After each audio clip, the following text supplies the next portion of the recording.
We are now live. Yeah. All right. So y'all know the deal. I'm gonna share this out. Thank y'all for watching. This is the finale, Huntai, the season 1 finale. Welcome, welcome, welcome. Hello, hi. How are you? How are you all today on this lovely Wednesday? We are here on this lovely Wednesday, and we thank you so much for your love and your support. We got some good topics to talk about today. I forgot to even tell y'all what we were talking about, but oh shit, surprises are surprises. I don't know what I'm saying. All right, let me just share this off. And again, thank you all for watching. Those in the comments and the views, please make sure y'all share her out so we can get some love on this lovely Wednesday. We have a big cast today, and I'm so excited about that because we got lots to talk about today. Let me just do it on my Facebook too. And again, thank you all. Hello, welcome, share, like, comment, subscribe. I don't know what you're. Oh, how can you subscribe? I don't know, but subscribe. I don't know. You can subscribe to your Intel page. There you go. follow. Do that. Follow, like, comment. Okay. I don't even see it. See what? Like it didn't come up on my thing. It usually just pops up that you did something. And I don't know. I don't know. Well, it's up there. It's up there because I just shared it. I see it. Oh, and let me put our Venmos up too right now. All of our Venmos will be located because since it's the season finale, y'all should tip us extra because it is the season finale. Because that's just how life. That's how life works. No, I thought that's how life works. No, I thought that's how we work. It's my birthday. It's not my birthday, but it's my birthday. I was about to say we are going to miss my birthday because we're not going to be filming when my birthday comes. My birthday is September 27th. Oh, I'll be 32. I think my birthday's on a Wednesday. Oh my god. My birthday's on a Sunday. Well, honey, well, word. My birthday's on a Wednesday. We ended this season so we can fire Zephyra. Oh, child. No one's. Listen. This is. I'm not Andy Cohen. No one's getting fired. Everyone is back for next season, bitch. Okay, I am not. No one is. I'm not Claudia Jordan. None of y'all. Y'all all are back for next season. Okay. And that's a real reference. That's an Atlanta reference. Also, if we're drinking, everyone, hold up your drinks. Everybody that's drinking. Oh, you don't have to drink, but everyone that is drinking, hold up your drinks and just say one final cheers for this season finale, everybody. Yes. And thank you all so much. Welcome, everybody, to the Black Diaries. Oh my gosh, it has been an amazing 5 months. We started this in like early May, late April, and we've been going almost every single week. We only took 1 week off, and we've been going every week, and it's been so amazing. And I'm telling you, I cannot do it without all these lovely people on the screen and everyone in the Black Diaries chat and cast. Love them so much. Now, without further ado, as you see, we have a lot of people joining us today because this is the finale. And also, I'm thinking we might do like an open call later on, like the last 30 minutes. I'll share the link, and if someone wants to come in that wants to talk about some issues, they can. We'll see how far we're doing with time. But hi, we have the lovely Zephyra Rivers. Yeah. Good morning. We have the lovely Paula Deen-White. Hey. Yes, we have the always fucking serving the look Sir Donyx, everybody. Yes. And again, serving a look tonight as well, we have Marcha Pisces. With them titties. Honey, take them. Say, ah, the way you feel about me. Just kidding. Yeah. Oh my God. We also have my good sister, Sapphira. Cristal is in the building. Yes, we have the lovely, the legend, the iconic icon, Ebony-Fierce, honey. Yes. And joining us for the very first time at the Black Diaries, but definitely will not be last time, we have Deleqúa. Deleqúa. Yes. Love. Okay, y'all. So let's go ahead and let's jump into it. Again, thank you all so much. Oh, look, look at that. Come on. Okay, Marcha. Come on, Sakura Allure. Yes. Someone said so much better than TV. We love to see it. Oh, my friend Timothy's here. We love it. Okay, so listen, let's get on down to it. I want to go ahead and talk about a couple of things. Actually, I saw a Facebook post.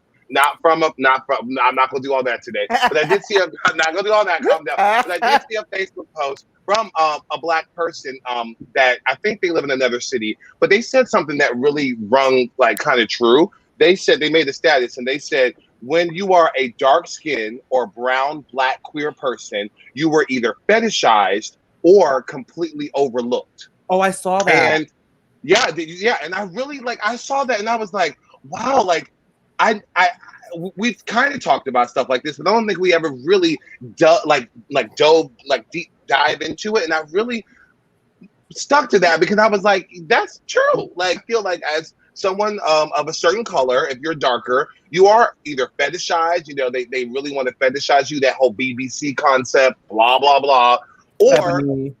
we don't even get looked at all. We don't even get looked at all, i.e. once myself and Kevin were in Fire Island and getting overlooked for drinks and stuff. Like, that's kind of like same thing, like even on the apps and stuff. So I would love to talk about this. So what are our thoughts about this and how do we feel about this, darling?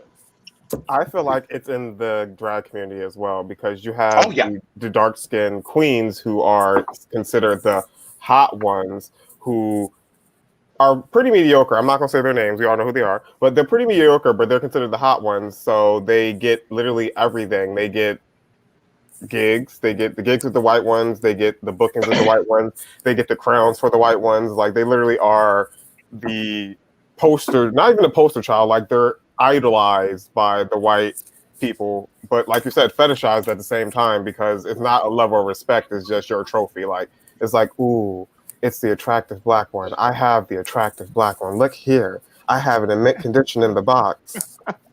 I feel very offended by those statements. I'm about to say, are you talking about me? Yeah, like, right? and thank you for calling me. And thank you for calling me hot. That's so nice of you. All right, anyway, go ahead, icon. So, like, we talked about colorism here before, and we don't talk about colorism enough because, like, people overlook it because people think that it doesn't exist. When colorism has been a big thing within the Black community and outside the Black community for a very long time, ever since like slavery, it's really important to even look at certain situations like, people blackfishing, and we don't talk about how like they allow white women to be tanned and pass as Black because we're so hyped up on colorism and running to the nearest light-skinned person, to take, a job, like a higher up job, a higher level job, where we ignore darker skinned people all the time. I do believe that darker skinned people, especially darker skinned masculine people, are often fetishized because they're seen as more of a sexual object or something that people can experiment with because they're darker and they think that, ooh, I'm gonna give myself a nice little chocolate person to play around with. And can I ask y'all a question real quick? Size and body and everything that people fetishize all the just because you're Black, they automatically think that your dick is big as shit. And I see it with women too, like the really, really dark skin, like perfect complexion, like those models, they're like fetishized to a point. It's like, oh, they're in this different class when like, no, they're just like us. Like, why are we looking at them? They're beautiful, don't get me wrong, but it's like, why is it like we're putting them on a pedestal like this when there's beautiful Black women across the whole spectrum of color? It's usually African models that usually get the priority because they're like not African American. That's a whole nother dynamic with African people, and especially with like West African people or like African people with like certain features. But if you're African American, if you have Eurocentric features, you're more likely to be prioritized. Mm-hmm. The funny thing about little nose, cheekbones, all that. There's something that we haven't spoken about is the relationship between African Americans born in America and Africans who come to America from Africa, and that's like, and the relationship between those people and how there actually has been quite a bit of turmoil in between the African.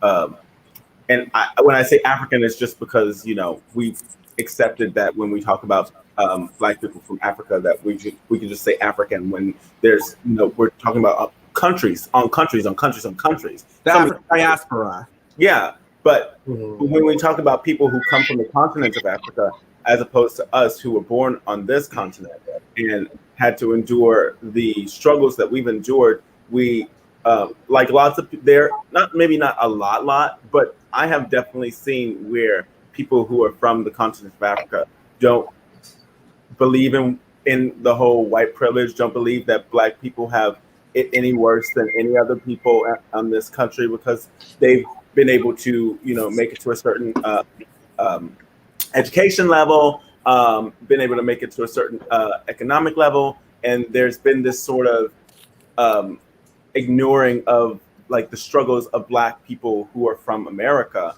when it's like,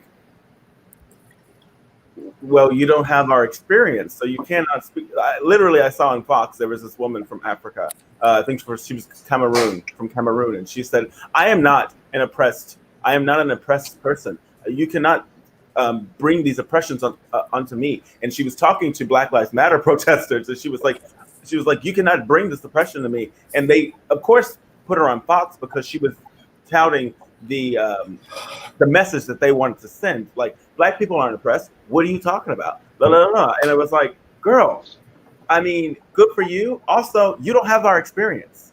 Girl, you're right. You got to come to America. Like, a lot of people get to come to America and use the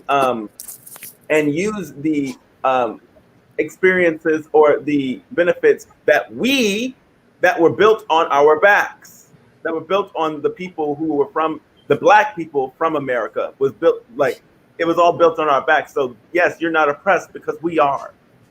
You know what African people, like, especially Nigerians, call African Americans Atika, because there's a lot of, this.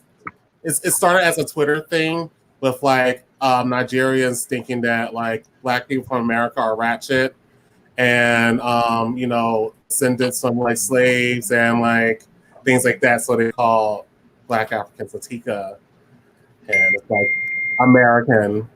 And they always say, all we do is shake our asses, we're lazy, we're on welfare, and blah, blah, blah, blah, blah. And I'm just like, this is just, it's fucking ridiculous. Like, I was shocked. I didn't know there was a whole thing. Yeah, that's what the funny thing about this whole, like... Oh, okay. That's the funny thing about the African pride that we have. Is like, lots of people from Africa don't give a fuck about us. They don't give a fuck about us. They don't have any pride about, like, anybody over here. Not at all. Actually, they look down upon us, as do a lot of people. So, like, when we talk about, like, and they're sometimes darker than us, and they have, like, their own things. When we talk about the colorism, and I think the real conversation that we continue to miss is that, like, people from America, African descendants in America have it so freaking hard when it comes to, like, everything in this country. And then when you go out into the world, unless you like go out into like some parts of Europe where they really do love African Americans, they don't actually love Africans from Africa in some of those places. And so okay, well, can I say this though, because I've noticed that people in Europe and also in other, like, I remember in Amsterdam and stuff like that, do you think that we are fetishized by a lot of those men? Because I do know when I lived in New York, the Europeans would hit me up constantly because I was Black. And I do think that there is a form of fetish, I don't know. But there is, they do fetishize us as Black folks in other countries. And I'm glad we are talking about this, because I don't think we ever have. Like, I know for a fact, Europe and in Amsterdam, like, I know I have not gone to Amsterdam yet, but my couple of my close friends that have been, they say they like the Black guys there. And in a way, I'm like, okay, work. But I'm also like, like, am I being fetishized? What I've like heard from like friends of mine who like have lived over there is like, they like Black Americans. They're not so big on Black people from Africa. They're not so big on like people from that part of the hemisphere. They're definitely. But is that a part of fetishizing though for them? I wonder. I mean, I've definitely had my fair share of French, German, and like Dutch people. Oh, darling. Over here, but I wonder if it could be a fetishization. It could be just like the reason why like lots of people when in America they like people from foreign countries because they like their accent.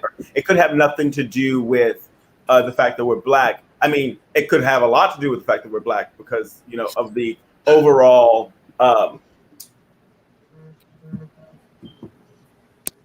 thought that we have like big dicks and all, and we're very sexual. But I mean, the same thought is the same of Africans from Africa. So like there is, if they don't like them, but they do like us, but that's one commonality between the two of us, then there must be something different. So like, especially in like, you know, in Germany and Amsterdam, from a kink and, you know, erotica's perspective, like, you know, porn is very huge in Germany anyway. You know, according to like my friend who runs Hot Bits, which I'm a part of, which is a queer porn festival, and they also do the porn festival in Germany.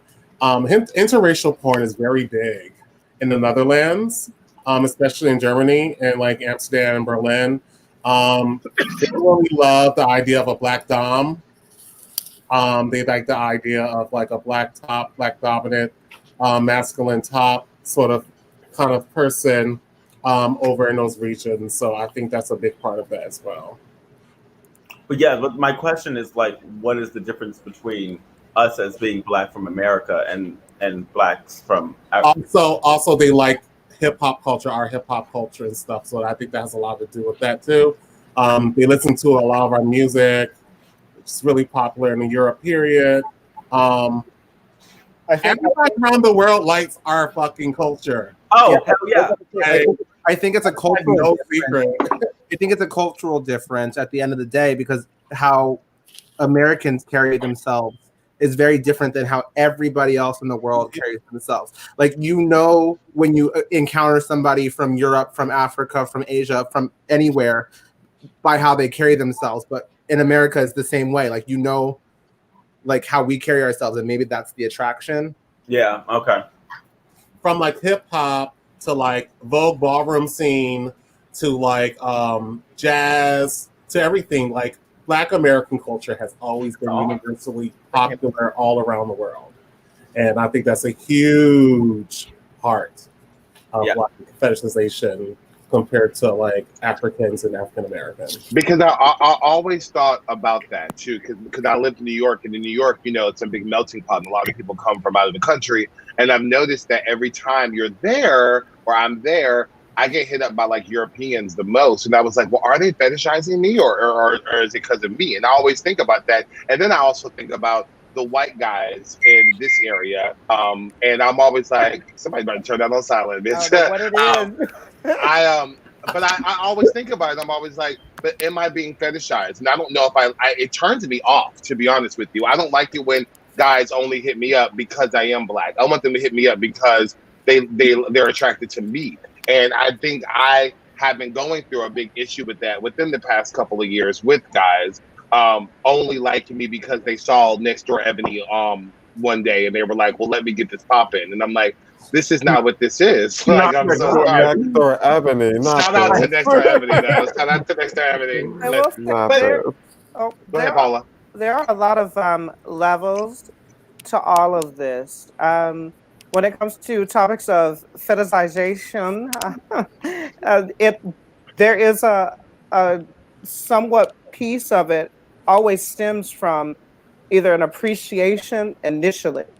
So when you say, I don't know if it's fetishization or if they actually like me, for me, that initial point is they're like, well, hold on.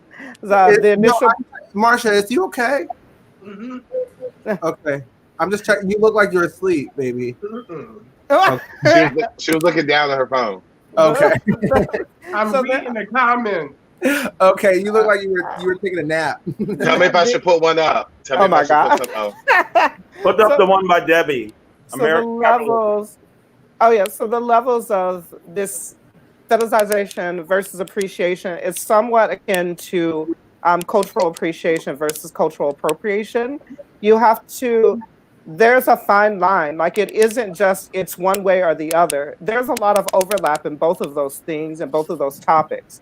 So when you're thinking about am I a fetish for someone, it's like, well, what does that really entail and how are they approaching me? There's a difference from someone who's like, because I'm very dark skinned. I know my makeup makes me lighter, but I'm very dark.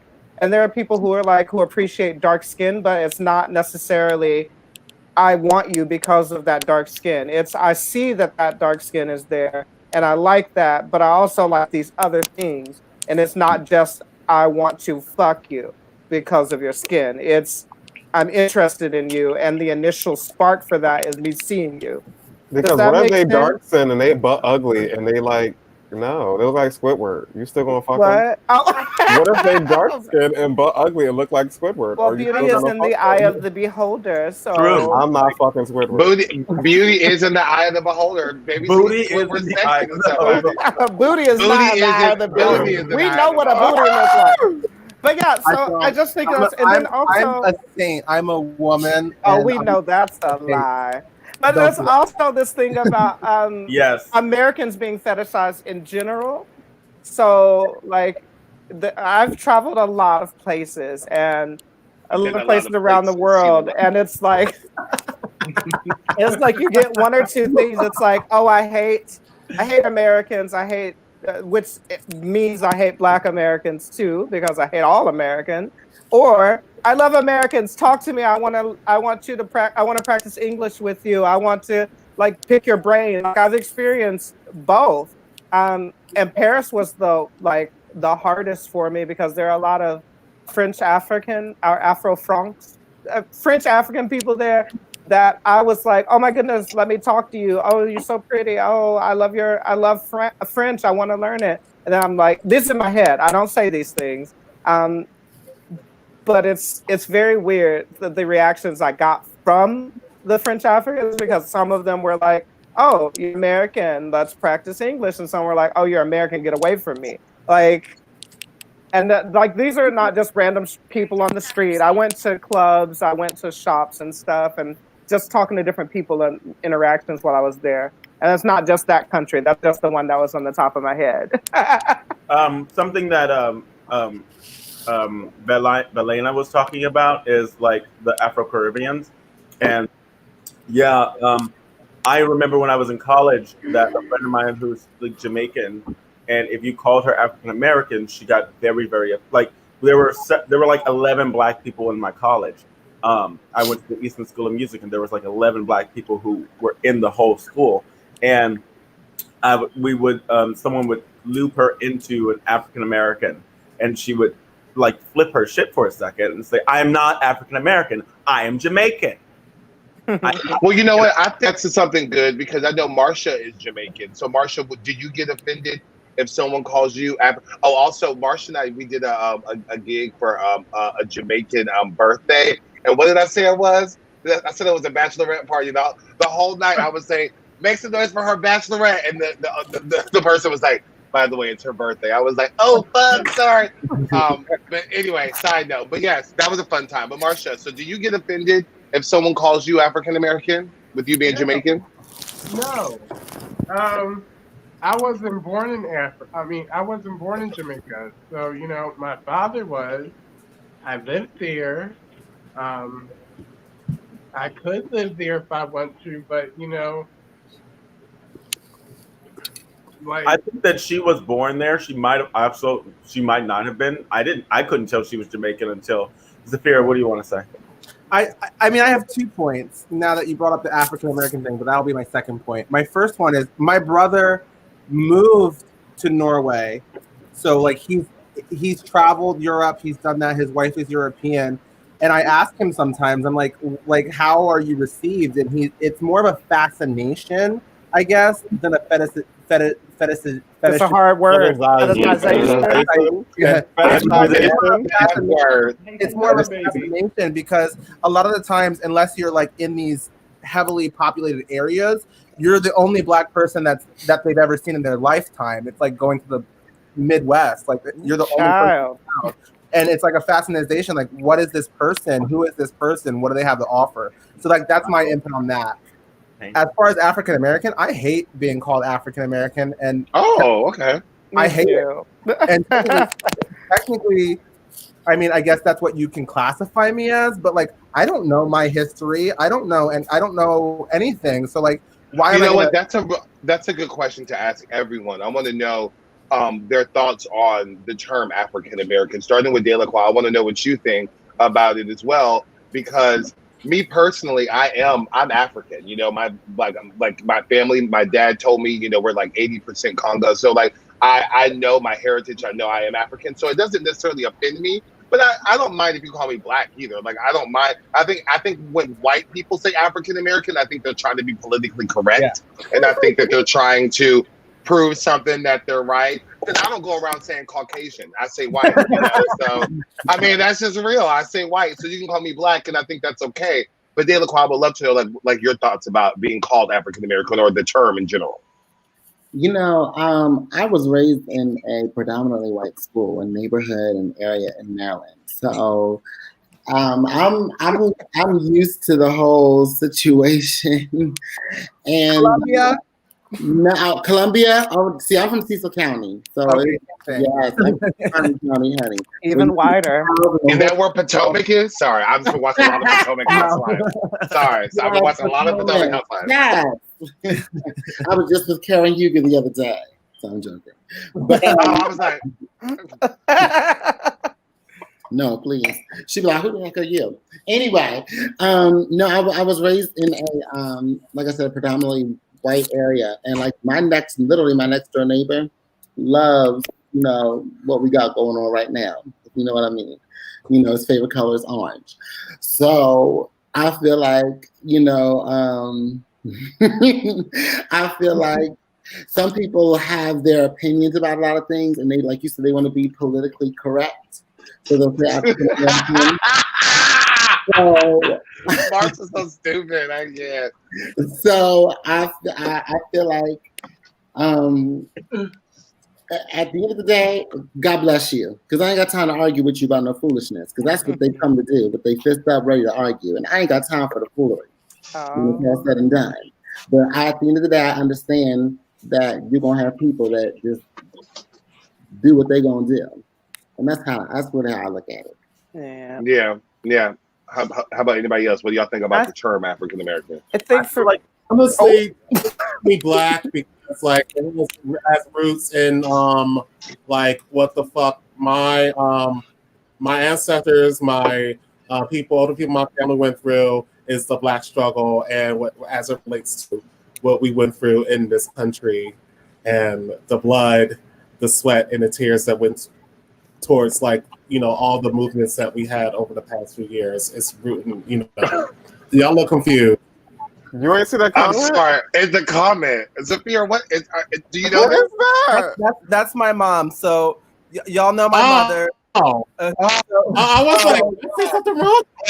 So my mom was born into an Irish Catholic family. Her mother was a white woman. Her supposed father was a Irish Catholic man, but she didn't come out Irish Catholic. So then I got nervous. I was like, "Don't come for Zephyra again." Damn.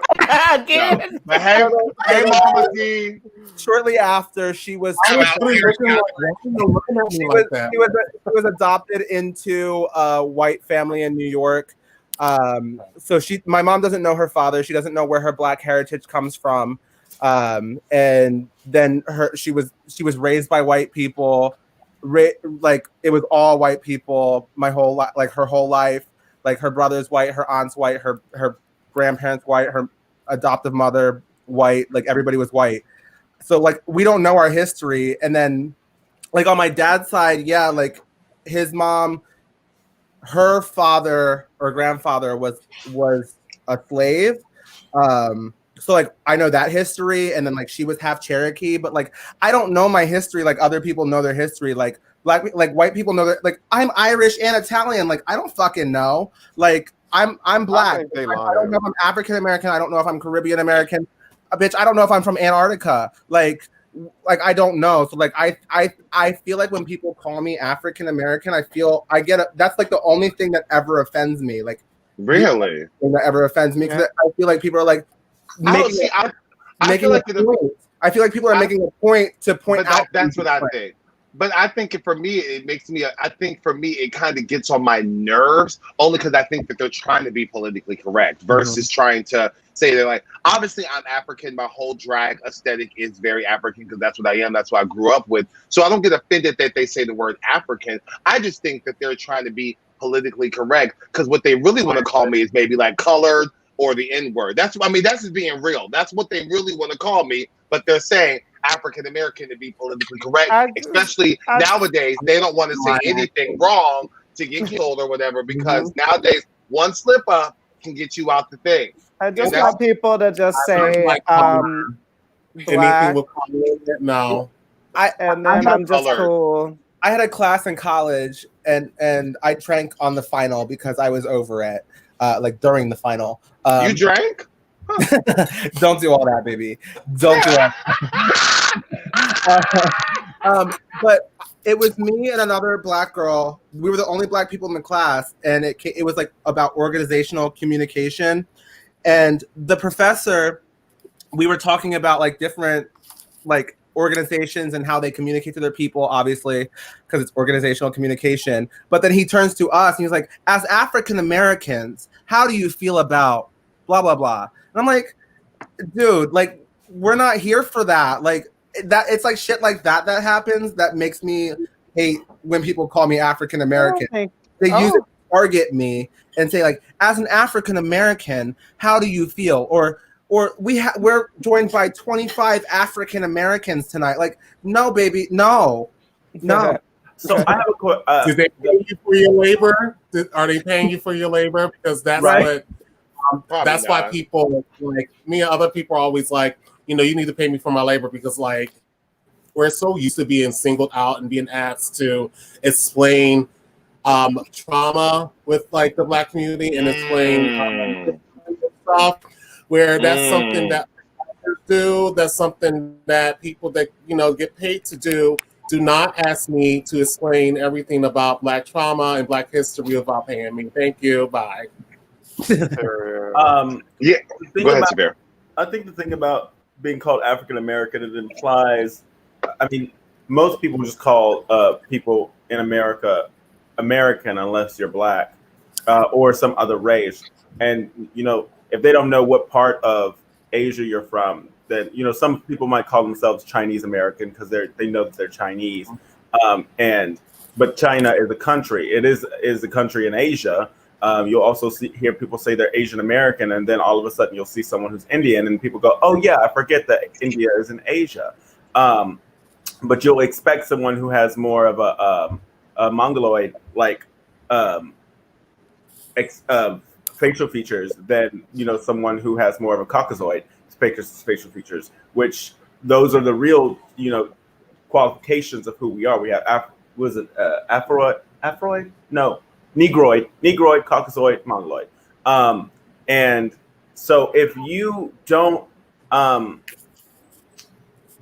you could just call them Negro American, because we used to be called Negro Americans, we used to be called Negroes, and we adopted that ourselves. We also adopted Afro Americans. We also adopted African Americans. Like, the only reason that we never changed our names is because we decided that we wanted to be called something else. And the difference between being called African American is like when someone like this lady who was like, I'm an African American, when I was talking about the lady from Fox, is like, I'm an African American, I'm not oppressed. I was like, bitch, you're a Cameroonian American. You know exactly from which country in Africa you come from. You don't get to tell me you're an African American because we're African Americans. We don't know where the fuck we come from. That's the only reason why we call ourselves African Americans, because we have no idea what part of Africa we are from. We know for a fact that because this is our skin tone and this skin tone originates in Africa, that's the only reason that we know that, because of our facial features and all the Negroid features that we have. But like the same thing about when people say something about being Caribbean American, we're all based in Africa. We were all brought here on the slave trade. So you might have been brought to the Caribbean, but like that doesn't make you Caribbean. Like it doesn't make you the same as an indigenous person from. There's no difference between African Americans and Caribbean Americans who were both brought here on the slave trade. So The only difference that I have seen when it comes to Caribbean Americans and like having a problem with African Americans on like this American continent is that lots of the Caribbean nations fought for their freedom and like overthrew their governments, as opposed to us who were given our freedom, which for them it's like, my freedom is not for you to give me. The fact that we were given our freedoms makes us weaker, lesser than to a lot of these are just So that I've heard. Also, maybe we talked about colorism on this show about like 6 or 7 times. So yeah, we've talked about it quite a bit. So I'm just letting you know we have. Donyx, I would like to know from you, what do you think about being called African American versus being called Black? I'm American. I'm not from Africa.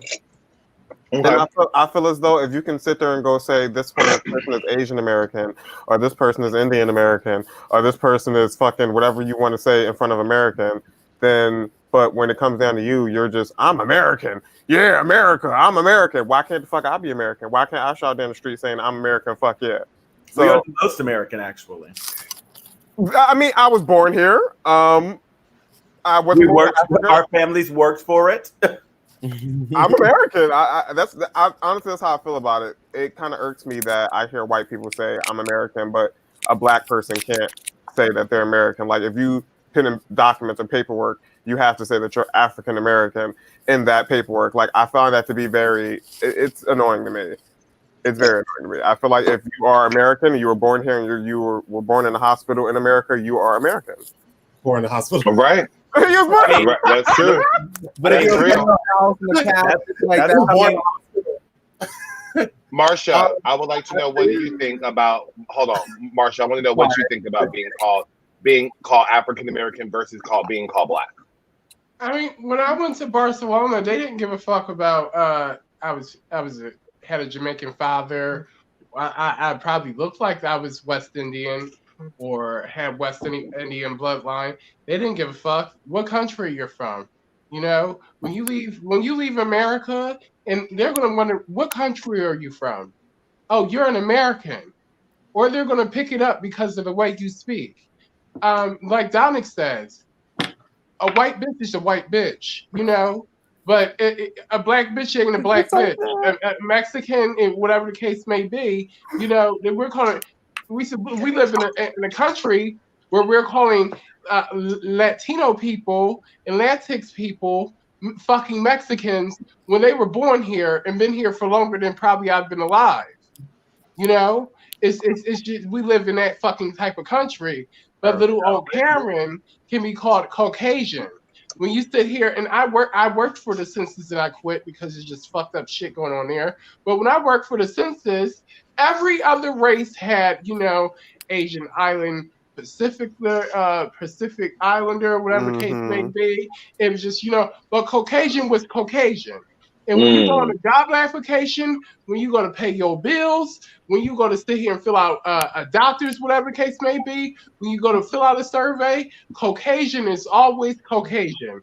They're always on the fence line with what to call Black people, whether it's African American or Black. Why does it fucking matter? You're sitting here calling me African American to be on a safety net because you know if you call me a nigger, I'm gonna whoop your ass. That's what it really boils down to. But that's what they want to. Bullshit. But that's what they want to call us. The reason for this is just to decide whether or not they want to hire you, because there's no real reason to know someone's race. Honestly, like the whole race game was a game that was made to pit us all against each other, especially the poorest and the weakest of us. And so when I think about, yeah, you know that people are Caucasian. You know what? You know who else is Caucasian? People from India. They're Caucasian. They're part of the Caucasoid. You know what I mean? So like, I know it's funny, but when you like learn it, it's like, oh, so all of these people are Caucasian. Even the people from India are Caucasian. And people don't, they think, oh, brown skin makes what you are. No, it's not your skin. That's why it's like there is no race. There's the human race, and that's it. Actually, everything else is created to separate and to and to pit us against each other. That's the only reason for it. Right. And like, because it's the same people that's like, well, my black lab is a little bit brown, but it's okay because it makes him different and beautiful. It's like you can do it with your fucking dog. Okay, that too. Yeah. No, but I want to say this Too much of that drink. Going back, I cannot. Well, going back to the whole colorism comment, like I said, we have talked about it several times on here. We can keep talking about it. I want to say that it's always go ahead, Icon. Go ahead, break it down, please. Break it down. Break it down, please. Because you know, if I say it, I'll get.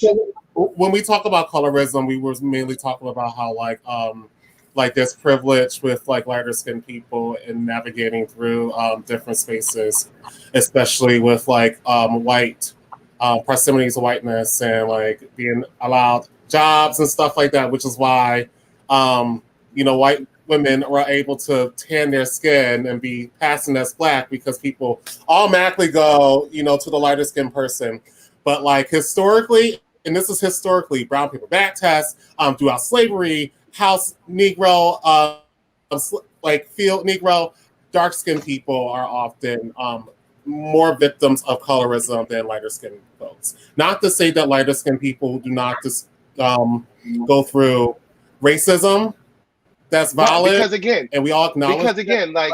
Right, because and also like I'm not light skinned, but I do understand that for some light skinned folks that. But I'm just going to say this. I'll get to you, but I want to say this. Like I do understand that some light skinned folks do experience like not black enough or not being accepted. However, and that's real. However, I do feel like being a dark skinned black person really does come with a lot of its struggles, and I think more so than light-skinned people, and that's just my opinion. I'm just saying because my little brother is lighter than me, and I would say that he would get deemed as more attractive than me, even in some of my family members' eyes. So, like, that's really what it is. Go ahead. Let me just say this. I see this as a brown-skinned person myself. Like, hold on.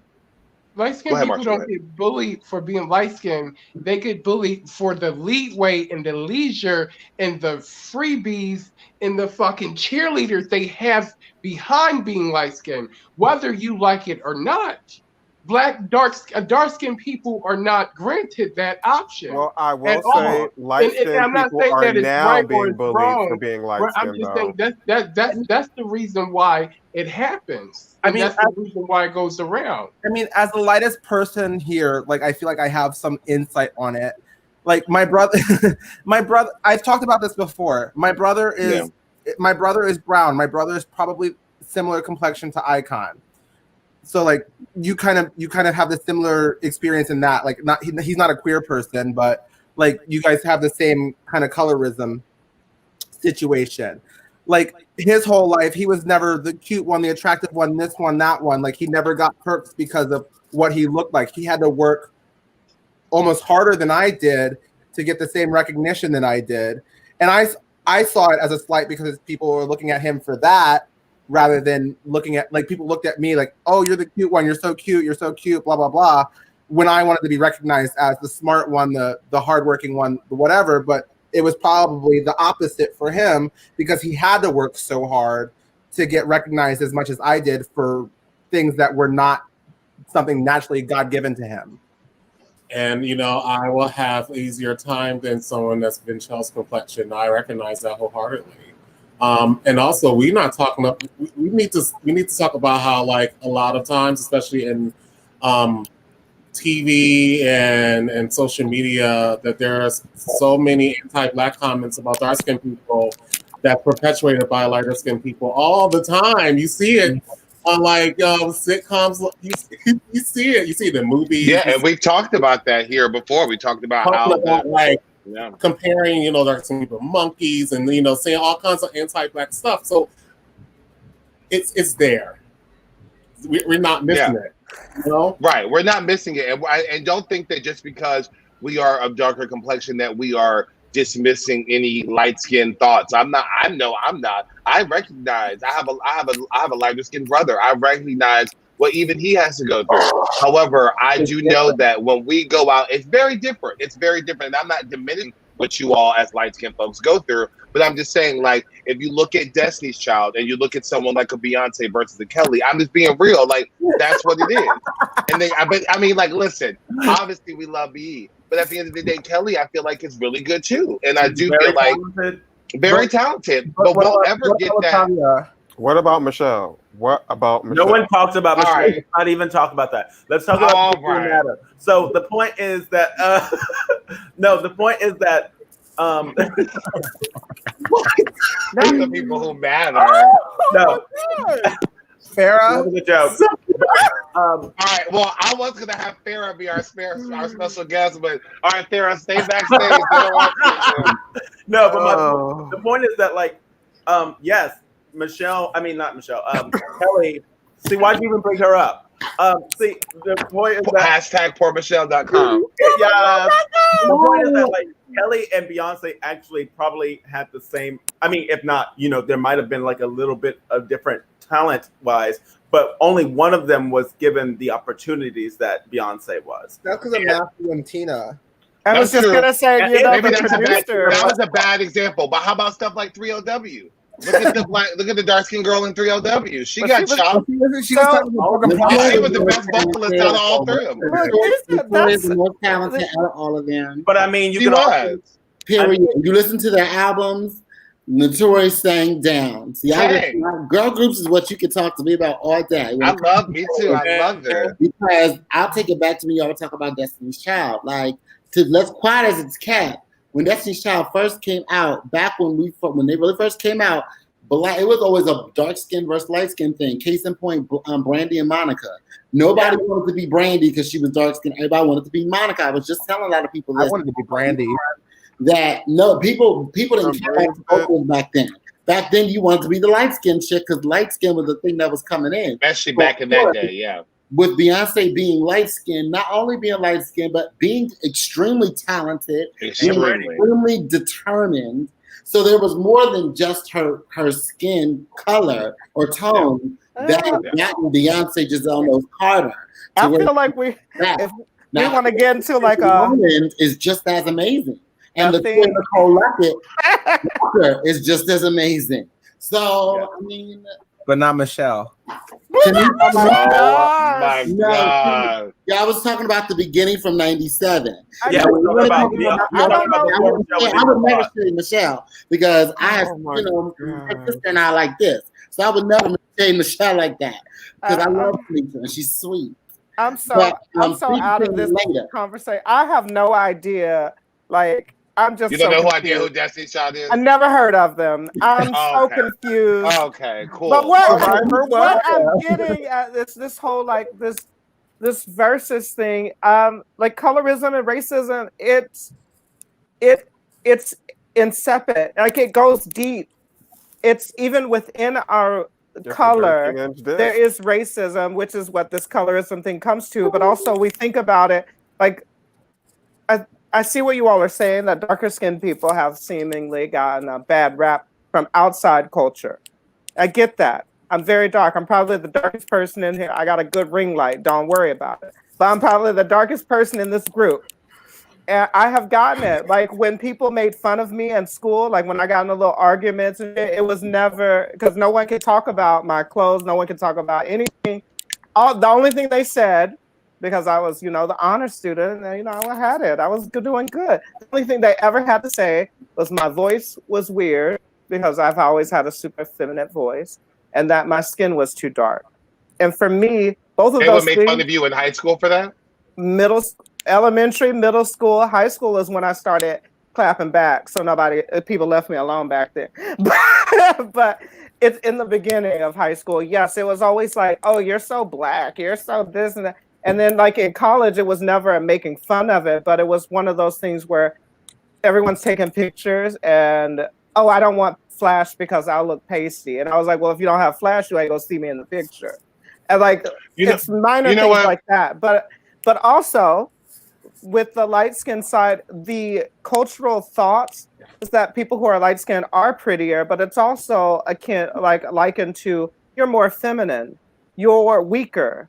Like there are negative connotations from colorism for the light-skinned people as well. It's not necessarily it's all bad. Just don't do it. Don't. It's more. It's a lot. It's a very like you're more like us. If you think about like from the white perspective, and I'm not saying I know the white perspective, but that light skinned people get treated better by white people because they're more like them. They can identify a little bit more to that person than they could a darker skinned person. But in the same vein, what you're saying is them being weaker, them being more effeminate. That goes to the reason why they are so afraid of black people, because they feel like they know. The thing is, like, they continue to say you have all these equal rights. I don't know what you're talking about, but at the same time, they can defend the reason why police might be afraid of black people, because they know for a fucking fact that we have not been given these rights. They know for a fucking fact that we are suppressed, and they have this super fear that one day we are going to rise up and turn the fucking tables around. So this whole like, and they know for a fact that we have always been used to work and do the hard labor, which means that we must be strong or stronger than them. So when you have those couple of things combined, then that's what always creates this whole like fear of black people getting together, and like that's what creates the defense of why police would be scared of a dark black man. Of course you'd be scared of a dark black man. They're stronger and bigger and faster than all of us. I don't know why you know what I mean? You know what? It's okay. So with me, I just want to say this real quick. With me, I went to the University of the Arts. I'm sure a lot of y'all know that. And towards the end of the course and towards the end of my college career, there was only 2 black folks in the whole theater community, right? Bye, Sapphira. There were only 2 black folks in the whole. There was only 2 of us, right? Towards the end, you started off with a lot of us, but that just goes to show how UArts is. If you're from UArts and watching, oh my God, call me out. I won't be able to go to the reunion. Oh well. But anyway, so I will say that there was only 2 of us left. Now there was 2 black actors. Okay, there was myself and this other guy. It was only 2 of us. I was me, and then this other guy named Ray. He was light skinned, right? I was me, and Ray was Ray, and Ray was about Zephyra's complexion. So we had to deal with that. Now I feel to this day that at UArts that they treated Ray 10 times better than they treated me, hands down. There's no question about it. People that have been to UArts can tell you. And I felt I felt shaded, and I felt slighted in a lot of ways at UArts, because I felt like everybody, even the students, held Ray at such a higher standard, and they put me below. Ray was more talented than me. Ray could act better than me. Ray could do more than me. But then when it came to me, I was just the dark-skinned black gay boy that could sing and dance only, really, and that's about it. I couldn't act, blah blah blah. That's what they said about me, and that stuck with me for a while, because in college, I left college being like, oh my God, like, I'm not Ray, and that's not what you need to be feeling like. And shout out to Ray Roberts. We're cool. There's no issues with us, but they did pin us against each other. And that's no relation to Brandon Roberts. Who? Anyway, so they do pin us against each other, but we did fall out because of that. UArts, they do. No, they do. You look this damn bad. I love it. It must be a designer bag. She keep pulling it out. People watching the live, please take a picture of Marcha doing that to make it a meme. Please, y'all. Oh, before we leave, I'm gonna do like a little Please, like screenshot. Not now. I'm just saying. No, but okay, but to go off of that, and we'll go to Icon. But just to end on that, I feel like my college career was slightly tainted because of my skin complexion. A, it was a lot of white folks in my college, and B, the only other black person was light skinned, and they praised him, y'all. I was shit compared to him, and I don't know if it had to do with. If it makes me feel better, people tell me I can't sing, dance, or act. So I'm one of those people. Oh my God. You can't. All right. It's okay. Anyway, oh my God. He said, wait, what did I read? Oh, I'm gonna have to pass on that one. Someone screenshot Marcha with the bag. All right, Icon, go ahead, baby. Sorry. You learn something new every day, kid. I did. To like kind of dig deeper about what Zephyra said, it just really seems like people think Black people as being like superhuman, and that itself is a problem. Like we're human. Like we're not like we don't have superpowers because we're like darker skin, and we don't have lack of blah blah blah because we are this skin tone. We're not like intimidating because of a skin tone. We're not less than intimidating. It's just like I'm just tired of being seen as like some sort of like subhuman or superhuman and stuff. Higher human. Okay. Higher pain threshold. Higher. Well, it's been proven by I'm about to go off. It's been proven that Black women were put in experiments and stuff because they said that Black women have the highest pain threshold out of everyone, which is why a lot of times some doctors, especially racist doctors, they when they do surgeries and stuff, sometimes they don't give them as much anesthesia and things like that because they think that Black women have higher pain thresholds, and that's fucking scary. That's happened to me in the hospital before. When I got my wisdom teeth out, like my ex and I got our wisdom teeth out about the same time. I got extra strength Advil while he got Vicodin. What was the reason? I have no history of anything, but he was white, but he got Vicodin. And I know we've talked about medicine too on the Black Diaries. We actually talked. I specifically remember that story, Zephyra, and I remember Donyx. I know that you just said something too about. I went to a hospital, had like this big ass abscess on my stomach, and it didn't like pop itself, so I had to go to the hospital to get it drained.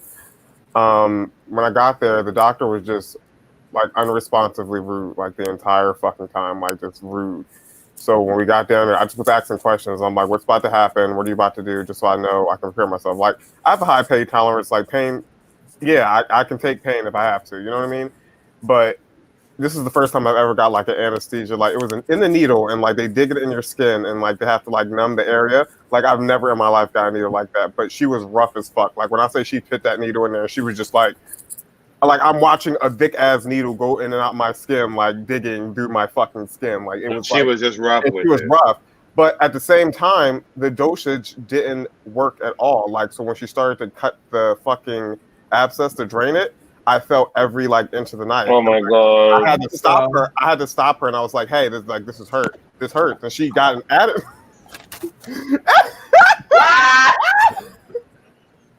Where's my button? Where's the button? Where's the button?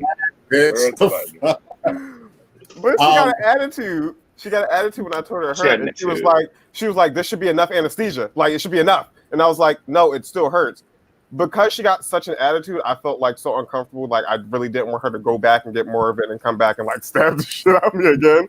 So I was like, just do it. So I made this woman like literally just stab the shit and like leak it out. I mean, I took it, but I still have a scar to this day because I mean, I remember that shit like it was yesterday. You know what? So Your story made me realize too when I sliced my finger open 2 years ago and I had to go to the emergency room. And then I remember when I got it wrapped up, everything was fine. You know, I remember I will never forget. I went back and I went back to the doctor, and the white guy was working on me. He was like, "Oh, you'll be fine," and like started taking out the. I don't know if you've ever had stitches being taken out before, but baby, mine on my finger, it hurts so fucking bad. And I was like, I might need to get numbed up. He was like, "Oh, you're strong, you'll be fine," and like had me do it. And I was like, I was almost in tears, y'all. And like I was trying to be all cute because the whole staff was just fine as hell. So I was trying to be cute. So I was just like this. Oh. But like I was in a lot of pain. But thinking back on it, I was like, wow, like they wouldn't even acknowledge the fact that I told them like, ow, like I am in pain. He just automatically thought, oh, well, you'll be okay. But I guarantee you if there was a white woman or somebody, you know, then they'll be like, Oh, let me But get think her about some. being a child and being to go into the hospital, and think about how they treated you when you were in the Lord, hospital. oh no. And like you never thought even about it men- at that time, but think about it now. Like even literally, mental health, they treat you completely different. So I've been admitted to fuck the my hospital. I've been admitted to the hospital, held overnight for mental health, and this was 4 years ago in Maryland. I took myself because I realized I needed help. Like I was suicidal. Like I was having not a good time. I took myself to the hospital, and I met with a social worker the first time, and he's like, "Oh, you seem okay. You're fine. You'll handle it." And then they sent me on my way. I went there three days later and met I met with female nurses instead of the male social worker that I met with the first time. And they were like, "Oh no, baby, you gotta, we're gonna admit you now." It was like, why was I brushed off so easily? Like, why could I just like handle it the first time? I clearly couldn't handle it. Like, I was not okay. if something would have happened, it would have been on them. It would have been on them, but they just let me go. Like the first time, I don't, and I can only imagine. But like, I have white friends that are like, "Oh, like we'll 302 you now," like without anything. Like they'll put you in handcuffs and 302 you now. But when I'm like crying out for help, I literally know white people who can get meds for their anxiety, like on the spot. If I go to the hospital or go somewhere to get meds for my anxiety, I will be like on a waiting list or some type of shit like that. It seems, and this is really sad to say, that if something were to happen to you, it would just be one less Black person. Yep. And that is very troubling to, it's very hard to live in this country being Black when you, something that he was a coach in NBA said, he was like, "I don't understand why we keep loving this country so much, and y'all just don't love us. Like we fight for you. We fight for this country. We try to make it better. We don't do the thing that you think that we're going to do every single time. Like we don't come out and try and kill everybody and just try and take over. We don't try and overrun the government, any of that. We try to work with because we think that there is a better way. There is a better way to go. So we're going to try and be an example of the better way, because we know that the dream of the American dream is a great dream to have. And couple that with fucking Martin Luther King's dream, that's the fantasy. And so if you can have that, we want to help that happen. But every single time we try and make strides, it's like fought back by like, no, I don't know. It just feels like what do we have to do to make it I just wanted to, there was a couple of points. One, I absolutely don't love this country. I have been disillusioned by America since I was like 20. It's just not a good feel. But it's very difficult to immigrate to another country. It's very difficult to pick up and leave. And if you don't have that, so this is another thing where white privilege is a huge, like, bam, you get it. Is I have people who could just up and leave to go to London, to go to Ireland, to go to Spain, because they don't have money. And I'm like, how are you doing this? How is this possible? Because of their skin tone.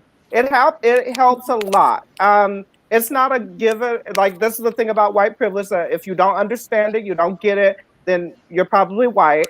But also, the gist of it is, it's not that everything is just given to you. It's just that things are more easily given to you. So that's one thing. This is a country, boo-boo. If I can immigrate, I will go somewhere else. But also, on that same note, a lot of other places are pretty terrible too, especially to Black Americans if you're going there. So that's that point. My biggest thing that I wanted to put here is that all people of color, whether you're Black or Asian or anyone of color, when you are seeing a medical person, whether that be for behavioral science, a counselor, a therapist, or if it's for an actual procedure, a dentist, an eye doctor, you have to do your research and you have to be very vocal because you never know who you're going to get. And it sucks that we have to do that, but you have to go in there as if you already have your own MD. Bitch, You the have to doctor. go in there and say, because when I got my teeth removed or my wisdom teeth removed, I went in, I was like, well, these are the drugs that I was looking at.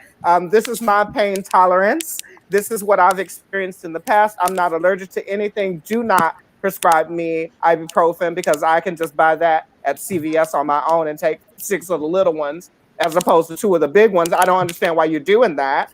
Like I go into, like I research my primary care physician, and these are all like things that suck. Like everyone should do this, like not just people of color. However, if you are a person of color, you have to do. Oh, go ahead. So. A lot of like, Black people don't have resources to actually do that because there's a lack of like medical resources already, and like you say there's a lack of like.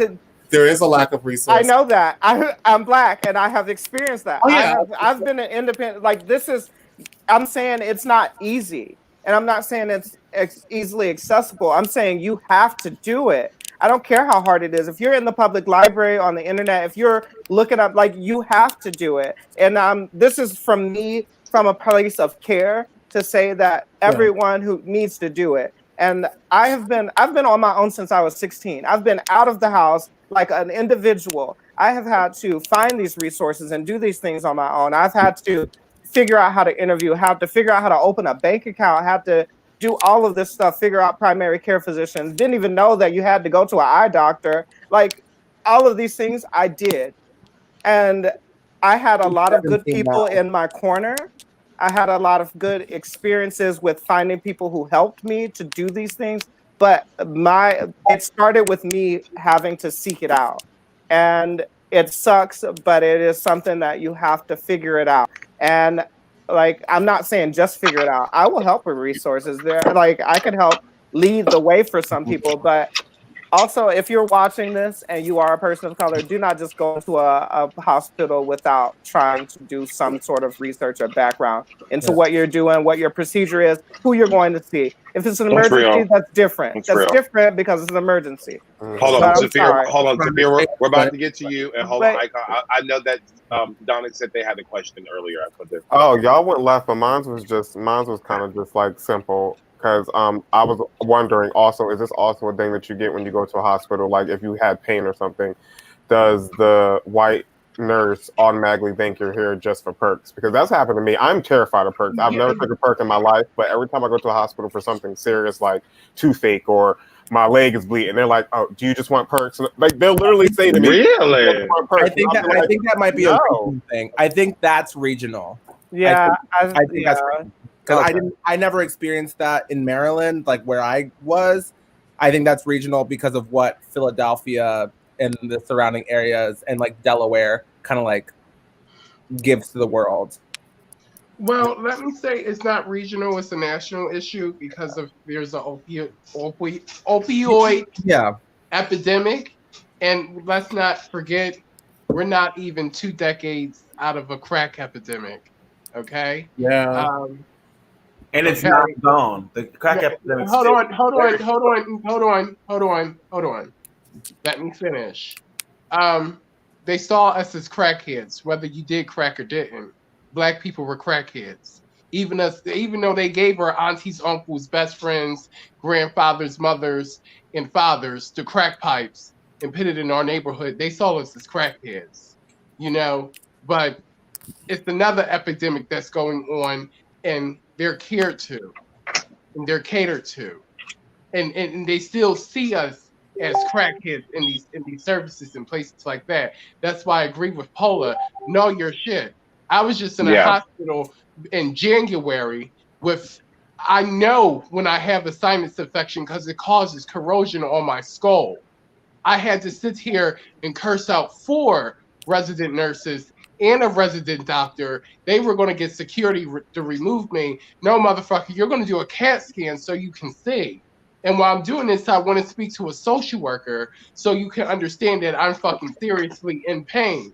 I don't have headaches, so I'm not used to having headaches. So I'm really pissed off and ticked off. You have to be anal with these people. You have to be aggressive with these people because they will walk over you like a Persian drug dog They know better if than you. if you let them. They Can will I- walk all Hold over on. you.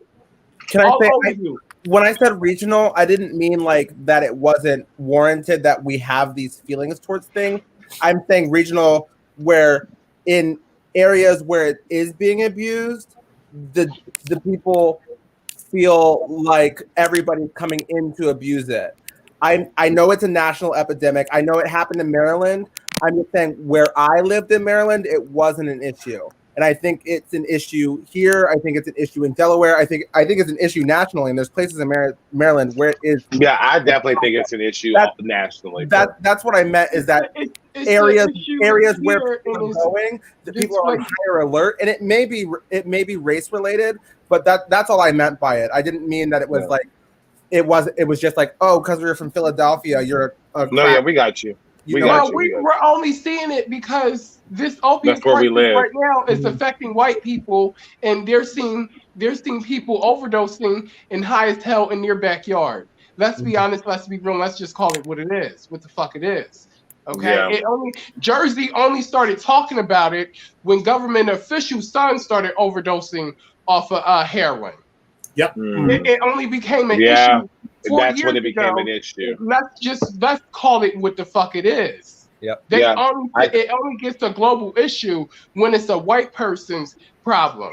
When it's a black person problem, and they was high as hell and all this other stuff, whatever the case may be, they really didn't give a fuck. But when it comes back to their home and their blood, it's the fucking issue. Yeah. All right, let's go to Deleqúa and then Icon. Where I grew up, they have a heroin epidemic. Like, they're crazy in Cecil County. Where'd you grow up? Yeah, Cecil County. So like, if you go, that's right. You said right 95, yeah, if you go 95 south, I'm literally probably maybe 50 minutes from Philly, where I grew up. But it was a problem with black folks before and then when white folks became now all of a sudden becomes this big situation. And I was just like, this is like, it's crazy. I even had people who were close to me that really dealt with that. And it blew my mind. I didn't realize it until then when I came closer to Philly and things like that, I started seeing more of what you guys were saying. And also to touch on with the medical situation here in Philly. With going through transition and things like that, I've had to do a lot of research on these doctors and stuff like that. Because I know a lot of the girls be getting a lot of these things done and things like that. So I had to get my education on. So I thank you for saying that because that even reminds me to get back into some more. Because I have a few more things coming out. So I thank y'all for saying that, by the way, as well. Yes. Also, I'd say Icon. Hold on. Wait, we're gonna go to Icon and then. Yeah, I have something really important to say about this whole conversation about like medicine and racism. So a lot of people, well, some people know this, but I took care of my dad for years. Like when he had a series of health problems and, he had to, be bedridden. So I was kind of like a caretaker, but I wasn't like a paid caretaker. I had to take care of him for a while. And I've seen it firsthand how, he had gout. He couldn't really walk after a while. He had kidney problems. And but he had to go to like rehab, for instance, for like a few months. I will come and visit him and, he started to have dementia. So when I hear him say things like, this person was a little rough on me and kind of hurts, I would get fucking furious because I would see this like fucking white man, with this attitude and, blah, blah, blah, blah, blah.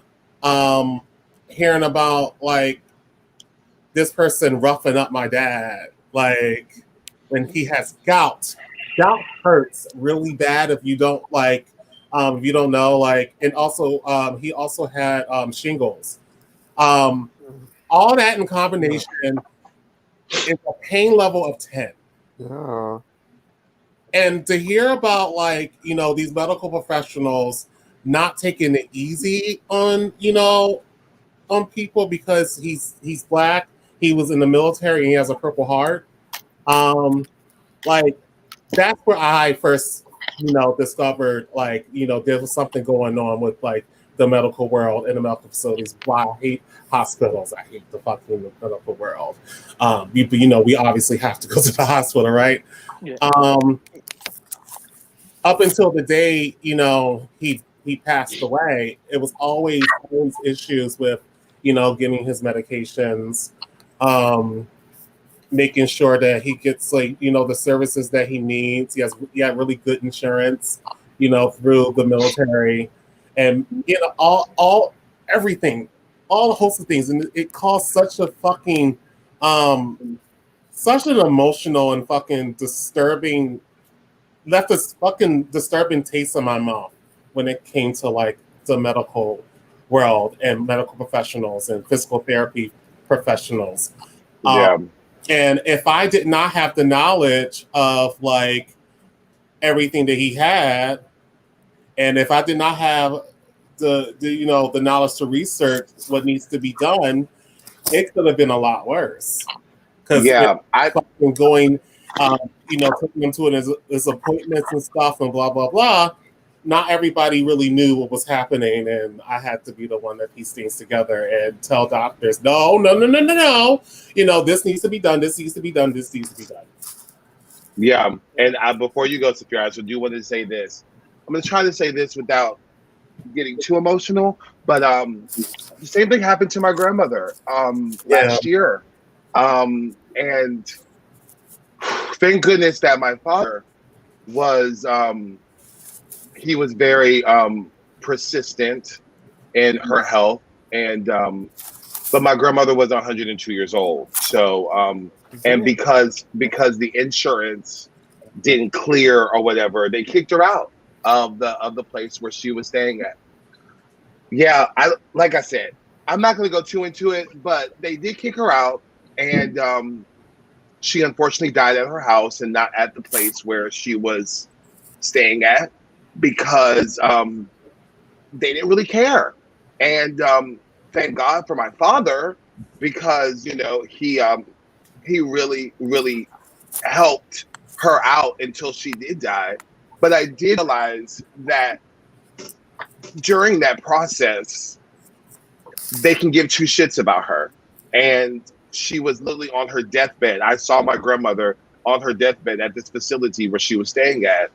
And because the insurance wasn't cleared, they made her go. And thank goodness, just like Icon, my father was very inquisitive and knew what was going on with my grandmother. And because of her age, we all know not everyone lives forever. So we all knew. So it's not like it was a sudden thing, but I just noticed firsthand. And even when I went back to Nashville in September and I saw her for the last time, I saw from the staff that they were just kind of over it. And it was just like like we said, another Black life is gone, oh well, in their mind. And this is my grandmother. This is my grandmother. And so I took it very, very, very personally.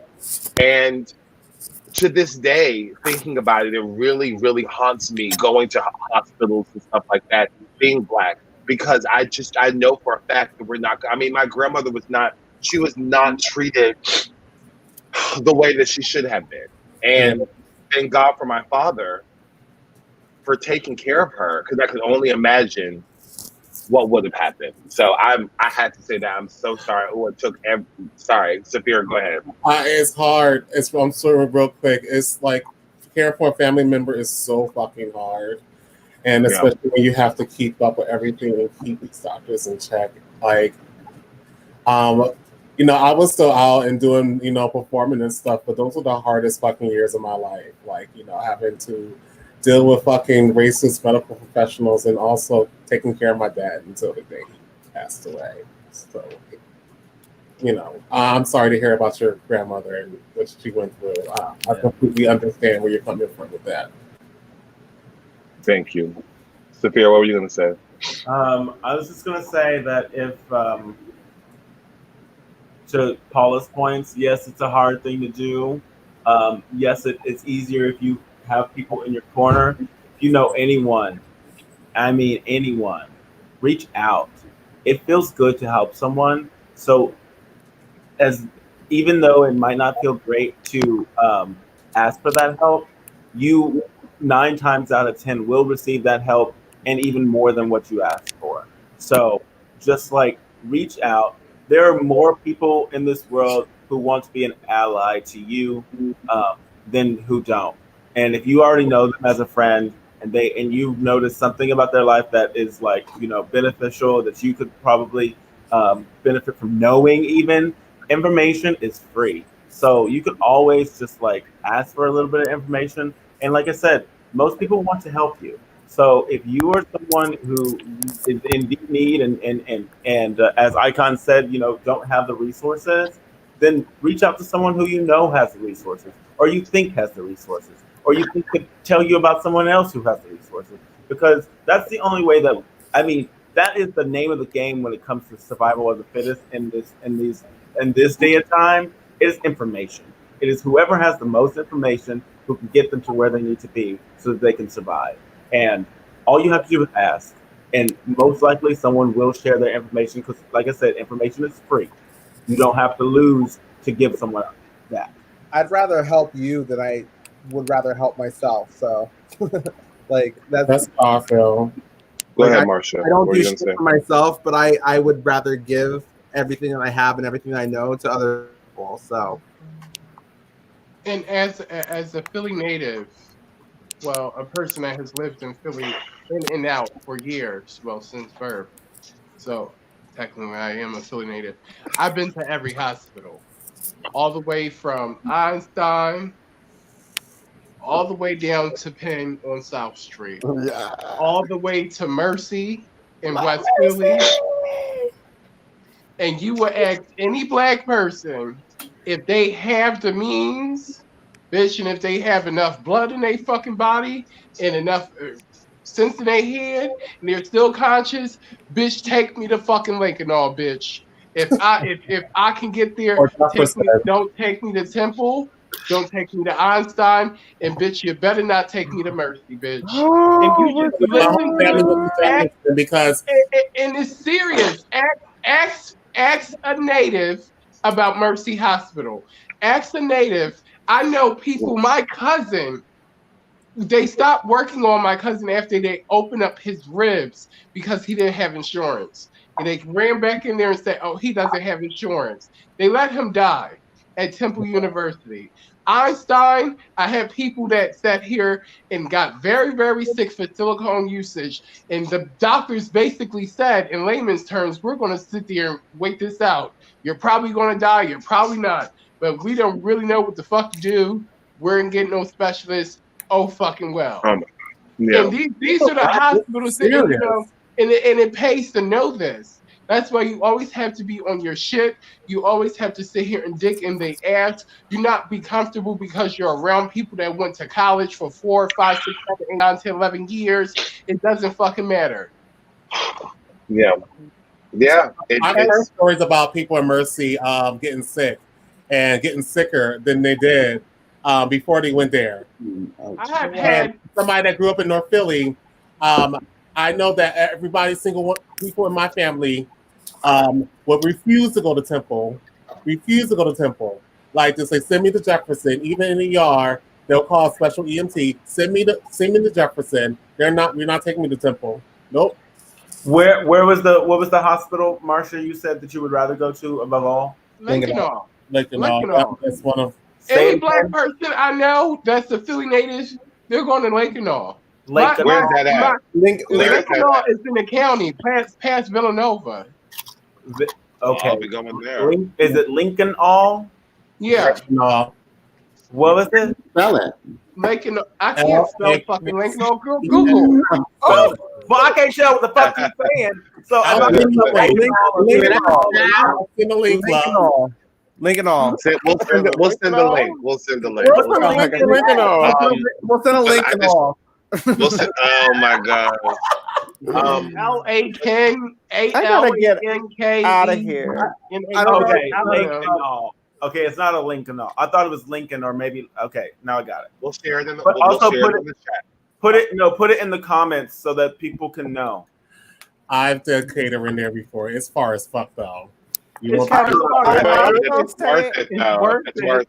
If it's an Last emergency, year in September, I had a fever of 110. I sat there and literally got out of a fucking ambulance. No, we're taking you to Jefferson. No, the fuck you ain't, bitch. You can let me out right here, bitch. I'll call an Uber to Lincoln, all, bitch. I'm not going there. I'm not doing that. I'm not. And if I sit here and have to be within an inch of my death or a life, so fucking be it. See, I've been spelling it wrong. I work in auto insurance, and I've been spelling it wrong for 2.5 years. Oh my gosh! All these people go to the wrong hospital because you sent them. Oh my You god! sending them to Arkansas?